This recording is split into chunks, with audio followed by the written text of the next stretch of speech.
Imagine this. Studies show that nearly 70% of people fail to solve problems effectively because they don't know how to approach them creatively. Shocking, right? It means that almost 7 out of 10 people struggle to find solutions to everyday challenges. And here's something even more surprising. Creative problem solving is a skill that anyone can master, yet only a few truly tap into its potential. What if I told you that the way you solve problems could be the difference between success and failure? Whether you're at work, in school, or in your personal life, how you tackle challenges matters more than you think. The world's biggest innovators, like Steve Jobs and Elon Musk, don't just get lucky. They have mastered the art of creative problem solving, and you can, too. In this guide, we're going to break down the 6 simple steps to creative problem solving that anyone can use, no matter their background. You'll learn how to approach challenges from new angles, come up with innovative ideas, and make better decisions. By the end, you'll be equipped to solve any problem with ease and confidence. Ready to turn obstacles into opportunities? Let's dive in. Chapter 1. Identify the problem. The first step in any creative problem-solving process is understanding the problem. It sounds basic, but you need to pinpoint exactly what's wrong. As Albert Einstein famously said, "If I had an hour to solve a problem, I'd spend 55 minutes thinking about the problem and 5 minutes thinking about solutions." Start by breaking down the issue into smaller parts. Ask simple questions like, what's the root cause? Who does it affect? Why does it matter? Often, the true problem isn't what it initially seems. For example, a drop in sales may not be because of the product but because of marketing tactics. So, be sure to dig deep and clarify. Chapter 2.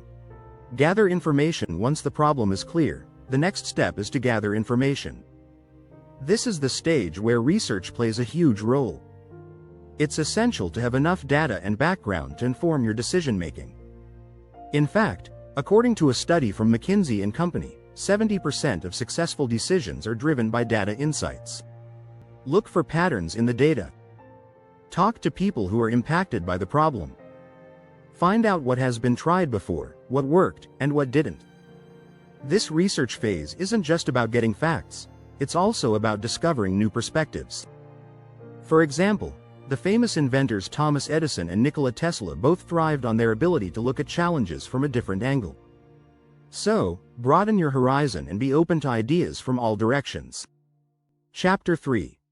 Generate ideas. Now comes the fun part, brainstorming. But don't get caught up in trying to find the perfect solution right away. In fact, the more ideas you generate, the better. This phase is about quantity, not quality. Keep brainstorming until you run out of ideas or feel like you've truly stretched your mind. A technique called mind mapping can help. It's a visual way to organize your ideas and spot connections. Remember, no idea is too crazy at this stage. As Sir Winston Churchill said, to each, there comes in their lifetime a special moment when they are figuratively tapped on the shoulder and offered the chance to do a very special thing, unique to them and fit for their talents. That special moment could come from the wildest idea you think of. Want more tips on generating creative ideas? Subscribe now to get exclusive content and more strategies for unlocking your creativity. Chapter 4. Evaluate and select the best solution. With dozens of ideas in front of you, it's time to narrow them down.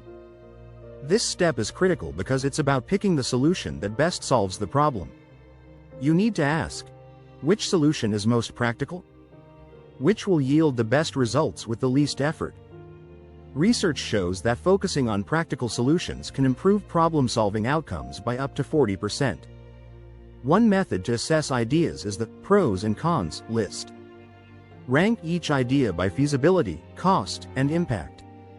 You might want to ask others for input, as getting different perspectives often leads to the best results.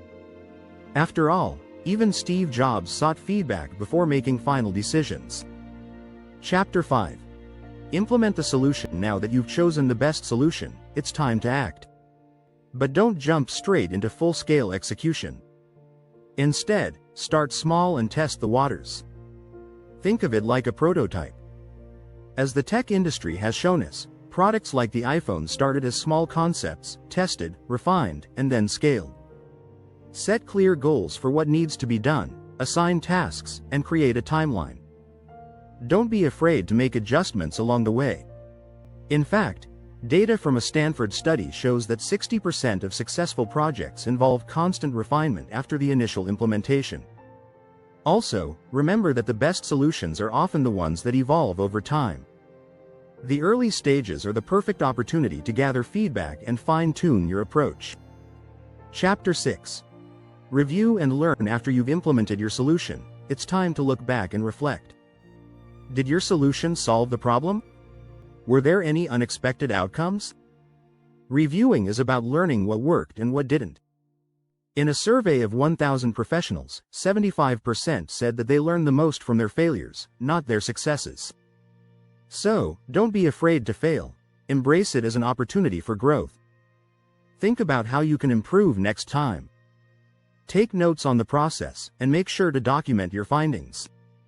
Each problem you solve enhances your ability to solve the next one. Creative problem solving is a skill that improves with practice, just like any other. Want to become a master of creative problem solving? Subscribe now to stay updated with new strategies and tips that will elevate your problem solving skills.